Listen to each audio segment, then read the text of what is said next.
Hello everyone, welcome to knowledge centric. आज हम discuss करेंगे कुछ objective questions three phase induction motor के लिए, जो अब तक हमने पढ़ा हुआ है 8 लेक्चरों में। तो उसी से रिलेटेड जितने भी ऑब्जेक्टिव क्वेश्चंस हो सकते हैं वो हम आज डिस्कस करेंगे। तो स्टार्ट करते हैं। क्वेश्चन नंबर फर्स्ट है, आई होप मैं आप ये उम्मीद करूंगा कि जब भी आप ये वीडियो देख रहे हो, जो जो भी क्वेश्चन आपके सामने है, वीडियो पॉज करके और आप पहले खुद से ट्राई करिएगा और उसके बाद से आप फिर सॉल्यूशन देखिएगा, है ना। वीडियो पॉज करके आप पहले खुद ट्राई करिएगा। तो क्वेश्चन में ये है, 4 पोल 3 phase induction motor run at 1440 RPM on 50 hertz supply, find the slip speed. तो सबसे पहले तो हम ये समझ लेते हैं कि स्लिप स्पीड होता क्या है। तो स्लिप स्पीड होता है NS माइनस NR, ठीक है। अच्छा, अब यहाँ पे दिया क्या क्या हुआ है, सबसे पहले ये देख लेते हैं गिवन क्या क्या है। तो पोल दिया हुआ है अपने को 4 और NR की स्पीड दिया हुआ है, रोटर की स्पीड। ध्यान से, induction motor run, induction motor मतलब रोटर घूम रहा है कितनी स्पीड से, 1440 आरपीएम से, 1440 आरपीएम, ठीक है। अच्छा, फ्रीक्वेंसी कितनी है, फ्रीक्वेंसी है अपने पास 50 हर्ट्ज। तो अब देखो, स्लिप स्पीड निकालने के लिए अपने को चाहिए NS माइनस NR। NR तो उसने डायरेक्टली क्वेश्चन में दिया है, NS नहीं दिया हुआ है, तो हम NS कैलकुलेट कर लेते हैं। NS का फार्मूला आज से कई सौ साल पहले प्राचीन काल में हमने पढ़ा होगा, 120 F अपॉन में P, है ना। तो इसका यूज कर लेंगे। तो वैल्यू रख लेते हैं, सारी वैल्यूज अपने को पता है। 120, फ्रीक्वेंसी अपने पास है 50, और पोल है हमारे पास 4। जब इसको सॉल्व करोगे तो ये आ जाएगा 1500 आरपीएम, 1500 आरपीएम। अब यहाँ से हम स्लिप स्पीड आसानी से कैलकुलेट कर सकते हैं। स्लिप स्पीड कितना आ जाएगा, स्लिप स्पीड आ जाएगा 1500 माइनस 1440, तो आपको ये मिल जाएगा 60 आरपीएम, 60 आरपीएम। अच्छा, कभी क्या नाम है, क्वेश्चन करने में हो सकता है कभी कोई कैलकुलेशन मिस्टेक हो जाए, तो वो इंपॉर्टेंट मतलब कॉन्सेप्ट आप समझिएगा। हो सकता है 1440 में घटा के हो सकता है 40 आरपीएम लिख देता है, तो वो थोड़ा सा आप ध्यान में रखिएगा, है ना। इसका जो करेक्ट आंसर है वो है 60 आरपीएम, ठीक है। आगे बढ़ते हैं, question number second. The rotor slot in an induction motor is usually not quite parallel to the shaft. Obviously हमने स्कीविंग पढ़ी हुई है। स्कीविंग मतलब जो हमारा स्क्विरल केज मोटर था, स्क्वायरल केज, थोड़ा ड्राइंग ऐसे ही है, ध्यान रखना। उसमें जो बार्स थे वो स्कीव्ड थे, बिल्कुल पैरेलल नहीं थे, एक्सिस के बिल्कुल पैरेलल नहीं थे। ऐसा नहीं था कि ऐसा बना हुआ हो, ऐसा ऐसा बार नहीं लगाया था हमने, है ना। बिल्कुल मैं थोड़ा स्कीविंग थी। तो वो स्कीविंग क्यों करते हैं, तो मैंने आपको बताया था मैग्नेटिक लॉकिंग टेंडेंसी को रिमूव करने के लिए, to reduce the magnetic locking. अब मैग्नेटिक लॉकिंग हो कहाँ सकती है, स्टेटर और रोटर के बीच में। भाई स्टेटर पे भी फ्लक्स है, और स्टेटर के फ्लक्स के कारण पहले रोटर में ईएमएफ इंड्यूस हो रहा है, उससे करंट फ्लो हो रही है, फिर उससे फ्लक्स बन रहा है। यानी कि रोटर और स्टेटर दोनों में मैग्नेटिक फील्ड है, मतलब दोनों में पोल जनरेट हो रहा है, नॉर्थ साउथ पोल जनरेट हो रहा है। तो वो एक ऐसा ना हो कि कभी एक दूसरे से बिल्कुल आमने सामने आ जाए, नॉर्थ और साउथ आमने सामने आ जाए और दोनों लॉक कर जाए, है ना। तो उसी को रिड्यूस करने के लिए हम क्या करते हैं, स्कीविंग करते हैं। अब इसमें से ऑप्शन देख लेते हैं। इंप्रूव पावर फैक्टर, नहीं। हट। इंप्रूव इफिशियंसी, अरे बिल्कुल नहीं। Help the rotor teeth to remain under stator teeth, ये तो मतलब वाहियात, मतलब ये तो हद ही हो गई ना। ये कह रहा है कि ये हेल्प करता है रोटर को स्टेटर के सामने आने में, ताकि वो लॉक हो जाए। D, help in reducing the tendency of rotor teeth to remain under the stator teeth. Reducing, reducing tendency मतलब ये हेल्प करता है कि वो रोटर और स्टेटर के आमने सामने ना आए, उसकी टेंडेंसी को रिड्यूस करता है। यानी कि डी ऑप्शन हमारा जो है वो क्या है, करेक्ट है, ठीक है। आई होप आपको समझ में आया होगा। ये थोड़ा सा घुमा के क्वेश्चन था, है ना। इसने डायरेक्ट स्कीविंग ना पूछ के क्या पूछ दिया है कि पैरेलल नहीं होते हैं तो क्या होता है। अ, कई बार ऐसा भी क्वेश्चन आपके सामने आएगा कि स्कीविंग क्यों करते हैं, और डायरेक्ट ऑप्शन में दिया होगा to remove the locking tendency, है ना। तो दोनों तरीके से क्वेश्चन पूछे जा सकते हैं। तो आई थिंक आपको ये आइडिया समझ में आया होगा, ठीक है। आगे बढ़ते हैं। Third, the synchronous speed of three-phase induction motor having 20 pole, ये पोलर्स, and connected to 50 hertz supply. बहुत इजी है, अपने को पोल दिया हुआ है 20 पोल है, और फ्रीक्वेंसी है 50, फ्रीक्वेंसी है 50।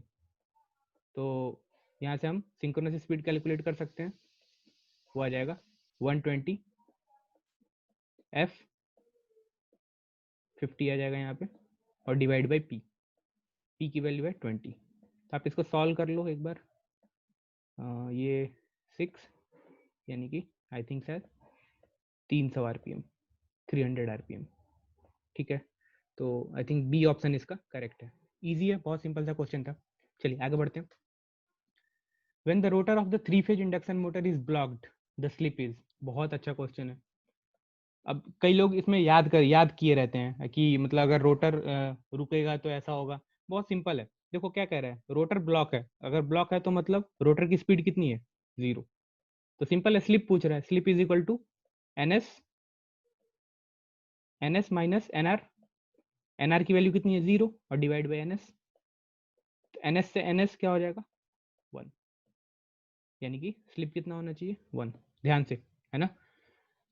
तो अगर रोटर ब्लॉक है तो आप इसको ऐसे याद मत करना कि वो रोटर ब्लॉक है तो स्लिप 1 होगा। रोटर ब्लॉक है मतलब रोटर स्पीड 0 है तो आप स्लिप निकाल लेना, ठीक है, स्लिप आ जाएगा 1। चलिए आगे बढ़ते हैं।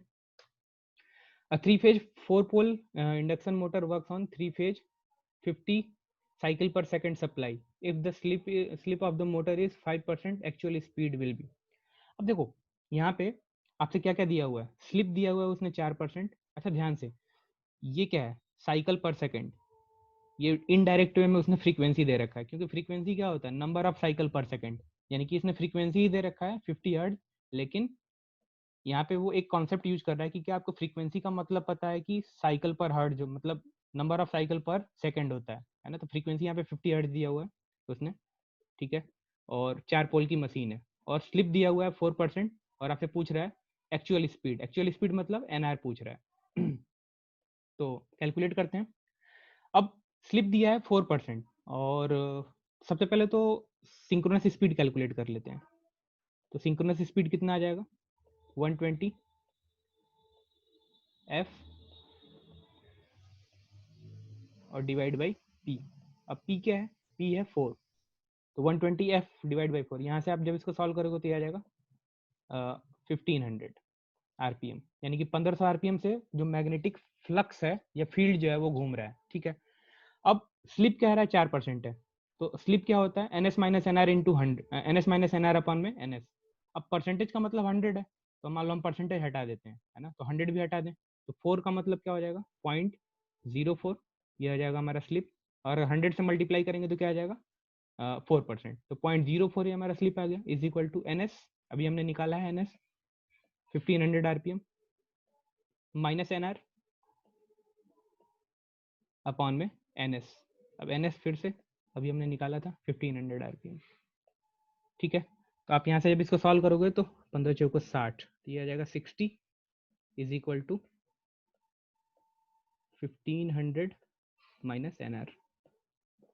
तो आप यहाँ से जब एन आर सॉल्व करोगे तो आपको मिल जाएगा एन आर की वैल्यू 1440, ठीक है, 1440। तो आई थिंक शायद लास्ट ऑप्शन इसका ठीक है ना। अच्छा इसको एक तो ये तरीका हो गया जो मैंने आपको रिकमेंड किया था कि आप यही तरीका समझना। अच्छा एक और तरीका, अगर आपने पिछला वीडियो देखा हो तो उसमें मैंने आपको एक डायरेक्ट फार्मूला बताया था, N R is equal to N S bracket में 1 माइनस एस। आप यहाँ भी शायद वैल्यू रख के देखना, है ना, एन एस ब्रैकेट में 1 माइनस एस, एस की जगह पे आपको 0.04 रख के आप एक बार चेक करना, आपको एन आर की वैल्यू इतनी ही मिलेगी, है ना, 1440। तो डिपेंड करता है, अगर आपको डायरेक्ट फार्मूला याद है तो आप डायरेक्ट, अदरवाइज इस तरीके से आप प्रोसीड कर सकते हैं। 6 question, the purpose of skewing of rotor slot. अभी मैंने यही जो हमारा पहला या दूसरा क्वेश्चन था, स्कीविंग क्यों करते हैं, to reduce the locking tendency, option C, to reduce the locking tendency of rotor, ठीक है। आई होप इसमें कोई प्रॉब्लम नहीं होगी आपको। आगे बढ़ते हैं। The number of slip ring, ये अच्छा क्वेश्चन है, the number of slip ring of single phase and 3 phase converter are respectively, है ना। ये 3 फेज कन्वर्टर या फिर ये थोड़ा सा मिस्टेक है, आप इसको कन्वर्टर की जगह पे इंडक्शन मोटर करना, है ना। 3 फेज और सिंगल फेज इंडक्शन मोटर में स्लिप रिंग की कितनी जरूरत होती है। तो देखो 3 फेज इंडक्शन मोटर में तो अपने को 3 स्लिप रिंग चाहिए, ठीक है, और सिंगल फेज में आपको शायद ऐसा लग रहा होगा कि एक चाहिए, तो एक तो हो गया। सर्किट कंप्लीट करने के लिए एक न्यूट्रल वायर भी तो चाहिए होता है, यानी कि यहाँ पे अपने को क्या चाहिए, 2। आप ध्यान से इसको समझिएगा, ये थोड़ा सा आपको ध्यान में रखना है, ठीक है, क्योंकि यहाँ से जो हमारा रोटर था स्लिप रिंग का, वहां से हम स्टार में कनेक्शन करके 3 वायर निकालते थे, तीनों वायर के लिए एक एक क्या करते थे, दे देते थे, क्या नाम है, स्लिप रिंग लगा देते थे। अब अगर सिंगल फेज है तो आप ध्यान रखिएगा, सिंगल फेज अगर है वहाँ पे स्लिप रिंग का यूज कर रहे हैं हम, तो वहाँ पे हमें यूज करना पड़ेगा 2 स्लिप रिंग का। तो इसका जो करेक्ट आंसर है वो 2 slip ring and 3 slip ring, ठीक है, रिस्पेक्टिवली। आगे बढ़ते हैं। Which of the following is an AC motor, इनमें से कौन सा एसी मोटर है? Slip ring obviously AC motor है, सिंक्रोनस मोटर अभी आपने पढ़ा नहीं है लेकिन फिर भी ये भी एसी मोटर होता है, स्क्वायरल केज ऑब्वियसली ये टाइप ही है 3 फेज इंडक्शन मोटर का, तो ये भी एसी, यानी कि ये तीनों एसी मोटर है, यानी कि all the options are correct, ठीक है। चलिए आगे बढ़ते हैं। In a 3 phase induction motor a balance 3 phase supply is with electrical angle separation, कितने एंगल के सेपरेशन पे होता है? तो 3 फेज की सप्लाई है, बैलेंस अगर सप्लाई है तो वो एक दूसरे से 120 डिग्री के पे डिस्प्लेस होते हैं। एक और तरीका है इसको पता करने का, 360 degree divide by number of phase, तो फेज कितना है 3, आप यहाँ से भी इसको सॉल्व करोगे, ये जनरल फार्मूला होता है 120 डिग्री, 360 डिवाइड बाई 3, यहाँ से भी आपको 120 डिग्री मिल जाएगा, ठीक है। तो या फिर ये आपको अंडरस्टूड भी है कि अगर बैलेंस सप्लाई है तो 3 फेज में, तो जो एंगल होगा तीनों फेज के बीच में वो 120 डिग्री का होगा। चलिए आगे बढ़ते हैं। The slip of induction motor is 0.04 and frequency of motor is 50 Hz. Hence the rotor current frequency. ध्यान से बच्चा क्या पूछ रहा है? रोटर करंट फ्रीक्वेंसी, मतलब रोटर में जो करंट फ्लो हो रहा है उसकी फ्रीक्वेंसी कितनी है, मतलब इनडायरेक्ट वे में आपसे क्या पूछ रहा है? रोटर फ्रीक्वेंसी पूछ रहा है। स्लिप दिया हुआ है और फ्रीक्वेंसी दिया हुआ है, तो अभी हमने इसके पहले यही तो पढ़ा था कि जो रोटर की फ्रीक्वेंसी होगी वो स्लिप टाइम्स स्टेटर की फ्रीक्वेंसी के बराबर होगी, है ना। इसका मतलब 0.04 इंटू 60, तो ये आ जाएगा 2.4 हर्ट्ज, यानी कि सी ऑप्शन, है ना। अच्छा इसको एक एक और तरीके से भी देख सकते थे आप, है ना। देखो ध्यान से, अगर कभी भी रोटर की फ्रीक्वेंसी होगी तो वो बहुत कम होगी, मतलब 2 हर्ट्ज, 1 हर्ट्ज, 4 हर्ट्ज, तो ऑप्शन में आपको सिर्फ वही एक दिख रहा है 2.4 हर्ट्ज, है ना। तो आप ऐसे भी देख सकते हो, इसको सॉल्व करने की भी जरूरत नहीं थी, ठीक है। अच्छा एक चीज यहाँ पे आपको कहीं डाउट तो नहीं आ रहा ना कि F2 is F2 dash is equal to SF2, ऐसा कुछ? आप ध्यान से समझना बच्चा, ये जो F2 है ये क्या है? F2 जो था वो था जब रोटर हमारा रोटेट नहीं हो रहा था, तो जब रोटर रोटेट नहीं हो रहा था उस टाइम पे जो स्टेटर की फ्रीक्वेंसी थी वही रोटर की फ्रीक्वेंसी थी। मैं फिर एक बार आपको समझा रहा हूँ, ये F2 जो है ये ये F2 डैश क्या था? जब हमारा रोटर रोटेट हो रहा था तब की फ्रीक्वेंसी है। ये F2 क्या है? जब रोटर हमारा स्टैंड स्टिल पे था स्टार्टिंग में, तो स्टार्टिंग में जितना स्टेटर का फ्लक्स होगा उतना ही, सॉरी जितना स्टेटर का फ्रीक्वेंसी होगी उतनी ही रोटर की फ्रीक्वेंसी होगी ना। तो आप इन दोनों से मिसमैच मत करना, ठीक है। कभी भी आपको फ्रीक्वेंसी पूछे रोटर का तो स्लिप से और फ्रीक्वेंसी सप्लाई फ्रीक्वेंसी को क्या करना है? मल्टीप्लाई कर देना है, ठीक है। आगे बढ़ते हैं। In a 3 phase induction motor the 3 phase current IA IB IC है, इक्वल मैग्नीट्यूड है, और कितने के फेज डिफरेंस पे होंगे? बहुत ही वाहियात, 120 डिग्री, अभी हमने इसका पहले ही डिस्कस करा था, तो आई होप आपसे हो जाएगा ये। आगे बढ़ते हैं। Uh 3 phase induction motor is similar to, ओ बढ़िया, ये बढ़िया क्वेश्चन है। देखो यहाँ पे सप्लाई दिया, यहाँ से मैग्नेटिक फ्लक्स रोटेट होता हुआ कहाँ पहुंचा? रोटर पे पहुंचा। अच्छा अगर हमने ट्रांसफार्मर आपको याद हो तो ट्रांसफार्मर में भी तो कुछ ऐसा ही करते थे, यहाँ से सप्लाई दिए, है ना, जब सप्लाई देते थे तो यहाँ से फ्लक्स यहाँ जाता था, मतलब कुछ फ्लक्स जाता था, ये तो पढ़ा था हमने। यानी कि एक वाइंडिंग से दूसरे वाइंडिंग में फ्लक्स क्या हो रहा है? लिंक हो रहा था। यही काम यहाँ भी तो हो रहा है, एक वाइंडिंग से स्टेटर की वाइंडिंग से रोटर की वाइंडिंग में फ्लक्स लिंक हो रहा है। इसका मतलब 3 फेज इंडक्शन मोटर को हम एक तरह से ट्रांसफार्मर भी बोल सकते हैं, है ना, ट्रांसफार्मर भी बोल सकते हैं। लेकिन एक चीज समझो ध्यान से, जो रोटर था इसका उसको हमने या तो एंड रिंग से शॉर्ट किया हुआ था अगर स्क्वायरल केज था, या अगर स्लिप रिंग था तो एक्सटर्नल रेजिस्टेंस लगा के शॉर्ट किया हुआ था। यानी कि सर्किट जो हमारा कंप्लीट था, तो अगर सर्किट कंप्लीट करना है तो हम यहाँ क्या करेंगे? इसको जो रोटर वाला साइड जो दूसरी साइड उसको क्या कर देंगे? शॉर्ट। यानी कि अगर 3 फेज इंडक्शन मोटर की बात करेंगे तो वो एक ट्रांसफार्मर है, लेकिन सेकेंडरी जो है उसका क्या है? शॉर्ट सर्किटेड है, क्योंकि रोटर जो है वो भी क्या है हमारा? शॉर्ट सर्किटेड होता है, तभी तो करंट फ्लो होती है, टॉर्क टॉर्क प्रोड्यूस होता है। तो 3 फेज इंडक्शन मोटर जो है वो ट्रांसफार्मर की तरह ही है, लेकिन उसका सेकेंडरी क्या है? Short circuited. तो ऑप्शन ए जो है इसका क्या है? करेक्ट है। आई होप आपको समझ में आया होगा ये। ये इम्पोर्ट बहुत अच्छा क्वेश्चन है ये।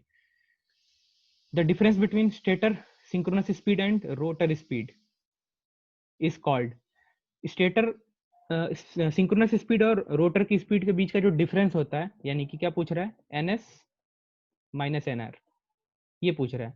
अब N S minus N R की वैल्यू इसको क्या बोलते हैं, तो अभी हमने स्टार्टिंग के इसके पहले वाले वीडियो में देखा हुआ था, उसको बोलते हैं स्लिप स्पीड। तो इसका जो करेक्ट ऑप्शन है वो है slip speed. Question number next है, the power is supplied to rotating device in an induction motor is by means of. Power supplied होता है रोटेटिंग मैग्नेटिक फील्ड में, तो ऑब्वियसली इसका जो प्रिंसिपल है वो क्या है, Faraday's law of electromagnetic induction, है ना। तो इसी इसी से क्या होता है, एक जगह से दूसरी जगह पे हमारा जो पावर है वो सप्लाई होती है, तो Faraday's law of electromagnetic induction इसका करेक्ट ऑप्शन है।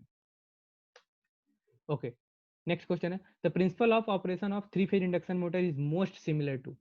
इनमें से किसकी तरह प्रिंसिपल ऑफ ऑपरेशन है, synchronous, capacitor, repulsion, transformer with short circuited secondary. अभी हमने इसके पहले ही डिस्कस किया हुआ था। तो transformer with short circuit secondary एक तरह से थ्री फेज इंडक्शन मोटर की तरह ही होता है। अच्छा, when the phase sequence of supply current is reversed then the direction of rotation of resulting magnetic wave. अगर फेज सीक्वेंस चेंज करें तो मैग्नेटिक फील्ड जो है, जो डायरेक्शन ऑफ रोटेशन है वो क्या हो जाएगा। तो मैंने आपको बताया था अगर थ्री फेज इंडक्शन मोटर का डायरेक्शन चेंज करना हो तो हम क्या करते हैं, अगर थ्री फेज इंडक्शन मोटर का डायरेक्शन चेंज करना होता है तो हम उसकी फेज सीक्वेंस को क्या कर देते हैं, चेंज कर देते हैं। यानी कि अगर फेज सीक्वेंस चेंज करेंगे तो क्या हो जाएगा, डायरेक्शन चेंज हो जाएगी या रिवर्स हो जाएगी। तो इसका करेक्ट ऑप्शन है सी, है ना। फेज सीक्वेंस चेंज करने से डायरेक्शन चेंज हो जाती है, क्योंकि मैग्नेटिक जो रोटेटिंग मैग्नेटिक फील्ड है उसकी डायरेक्शन चेंज हो जाती है। नेक्स्ट क्वेश्चन है, the rotor slot in induction motor are usually not quite parallel. I think ये क्वेश्चन शायद रिपीट हो रहा है, मे बी शायद, है ना।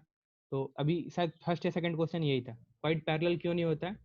तो ये क्या करता है, to help in reducing the tendency of rotor teeth, है ना, ये वाला, या फिर लॉकिंग टेंडेंसी को क्या करता है, कम करता है। ठीक है।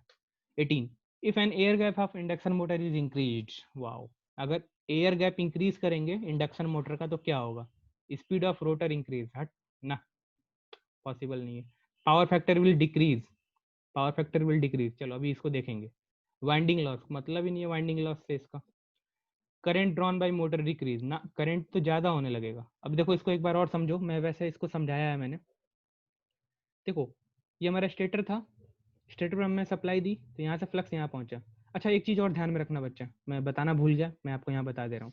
जैसे जैसे हमारा ट्रांसफार्मर कांस्टेंट फ्लक्स डिवाइस था, जैसे ट्रांसफार्मर हमारा कांस्टेंट फ्लक्स डिवाइस था, वैसे ही जो हमारा इंडक्शन मोटर होता है वो भी कांस्टेंट फ्लक्स डिवाइस होता है। मतलब स्टेटर से और रोटर में जो हमारा फ्लक्स जो ट्रांसमिट होता है वो लगभग लगभग कांस्टेंट होता है। आप ध्यान से समझिएगा इस बात को। जैसे ट्रांसफार्मर कांस्टेंट फ्लक्स डिवाइस होती है, वैसे ही इंडक्शन मोटर भी कांस्टेंट फ्लक्स डिवाइस होता है। यहाँ से जो फ्लक्स आएगा वो लगभग लगभग सारा का सारा रोटर से क्या होगा, लिंक होना चाहिए, है ना, आइडियल में। तो यहाँ से यहाँ फ्लक्स आया, ठीक है। अब एक चीज समझो, अगर मान लो एयर गैप ज्यादा हो गया, तो एयर गैप ज्यादा इसका मतलब एयर में फ्लक्स को फ्लो होने में परेशानी होगी ना। अगर भाई कोई मटेरियल है, मटेरियल से आसानी से फ्लक्स पास हो जाएगा, एयर से कम होगा, क्योंकि एयर की परमिबिलिटी क्या है, कम है। परमिबिलिटी कम है तो वो कम फ्लक्स को पास करेगा। अब इसका मतलब है कि रोटर के पास अगर हमें उतनी ही फ्लक्स पहुंचाना है, इसका मतलब हमें अलग से और करंट इसमें लेना पड़ेगा, है ना। अलग से जब स्टेटर में करंट लेंगे तो वो फिर ज्यादा फ्लक्स बनाएगा और ज्यादा फ्लक्स यहाँ भेजेगा। क्यों, क्योंकि एयर गैप क्या हो गया, ज्यादा। अगर एयर गैप ज्यादा हो गया तो रिलेक्टेंस ज्यादा, अगर रिलेक्टेंस ज्यादा तो फ्लक्स कम होने लगेगा। अब भाई फ्लक्स तो कम होना नहीं चाहिए, है ना, क्योंकि कांस्टेंट फ्लक्स डिवाइस है ये।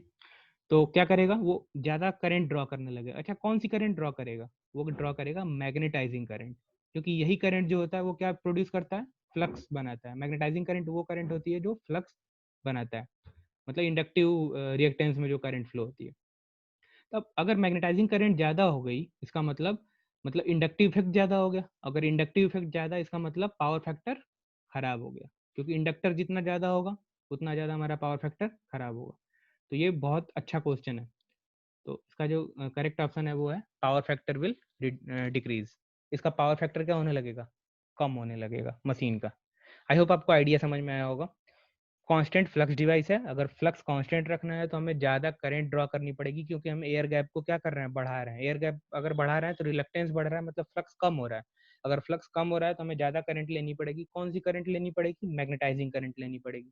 अगर मैग्नेटाइजिंग करंट लेंगे तो इंडक्टिव वाला इफेक्ट ज़्यादा आने लगेगा। अगर इंडक्टिव वाला इफेक्ट ज़्यादा आने लगेगा इट मीन्स हमारा पावर फैक्टर क्या हो गया? खराब हो गया।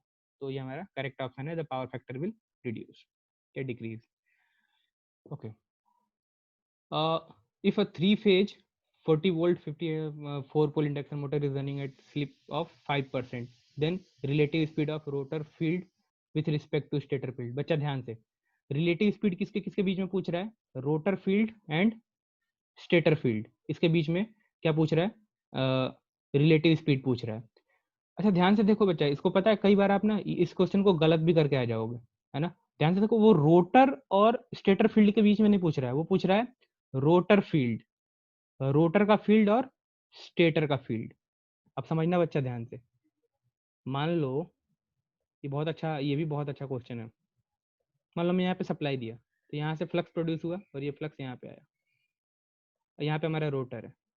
अच्छा तो एक बात बताओ, स्टेटर से जो फ्लक्स आया वही तो रोटर से लिंक हो रहा है, क्योंकि अभी हमने यही तो पढ़ा है, कांस्टेंट फ्लक्स डिवाइस है। तो अच्छा, अगर इस स्टेटर का जो फ्लक्स है यही फ्लक्स यहाँ रोटर तक जा रहा है ना। अच्छा तो स्टेटर का जो फ्लक्स है उसकी स्पीड कितनी है? ns। अच्छा, रोटर का जो फील्ड है या जो रोटर का फ्लक्स है या रोटर के पास जो फ्लक्स पहुंच रहा है वो भी तो ns स्पीड से ही घूम रहा है। ध्यान से बच्चा, ये रोटर नहीं पूछ रहा है आपसे, रोटर फील्ड पूछ रहा है। यानी कि रोटर के पास जो फील्ड है तो वो भी तो ns स्पीड से ही घूम रहा होगा, क्योंकि कांस्टेंट फ्लक्स डिवाइस है। यानी कि स्टेटर का फील्ड भी ns स्पीड से घूम रहा है और रोटर का स्पीड भी ns स्पीड से घूम रहा है। इसका मतलब दोनों के बीच में रिलेटिव स्पीड कितनी है? 0। अगर यही पूछता कि सिर्फ रोटर या फील्ड नहीं देता, अगर ये फील्ड नहीं देता तो क्वेश्चन क्या हो जाता? हमें पोल पता है, फ्रीक्वेंसी पता है, तो हम एनएस निकाल लेते, ठीक है, और स्लिप दिया हुआ है तो हम एनआर निकाल देते और फिर वहां से हमें रिलेटिव स्पीड मिल जाती, एनएस माइनस एनआर। ठीक है, आई होप आपको समझ में आया होगा। ये रोटर फील्ड पूछ रहा है, तो जब भी क्वेश्चन है तो आपको एक बार देख लेना है वो रोटर और स्टेटर फील्ड की बात कर रहा है या रोटर फील्ड और स्टेटर फील्ड। अगर दोनों दोनों जगह पे फील्ड है तो दोनों के बीच का रिलेटिव स्पीड क्या है? 0। अब ध्यान रखिएगा इस बात का। चलिए इस सेगमेंट का लास्ट क्वेश्चन करते हैं। When the rotor of three phase induction motor is at synchronous speed, slip is. क्या कह रहा है? रोटर जो है वो सिंक्रोनस स्पीड से घूम रहा है तो स्लिप पूछ रहा है, तो स्लिप इज इक्वल टू, बच्चा मैं फिर बता रहा हूँ ऐसे क्वेश्चन से याद मत करना, एनएस माइनस एनआर की वैल्यू कितनी की बोल रहा है वो? एनएस, क्योंकि रोटर जो है वो किस स्पीड से घूम रहा है? सिंक्रोनस स्पीड से, यानी कि एनआर की जगह पे क्या लिख रख देंगे? NS divide by NS. तो स्लिप क्या आ जाएगा? स्लिप आ जाएगा 0। तो इसका करेक्ट ऑप्शन है 0। ठीक है, क्योंकि जो रोटर है वो किस स्पीड से घूम रहा है? सिंक्रोनस स्पीड से। तो आई होप आपको ये ऑब्जेक्टिव क्वेश्चंस में कोई प्रॉब्लम नहीं होगी। अगर कोई प्रॉब्लम होती भी है तो आप उसको कमेंट बॉक्स में लिख दीजिएगा। Thank you.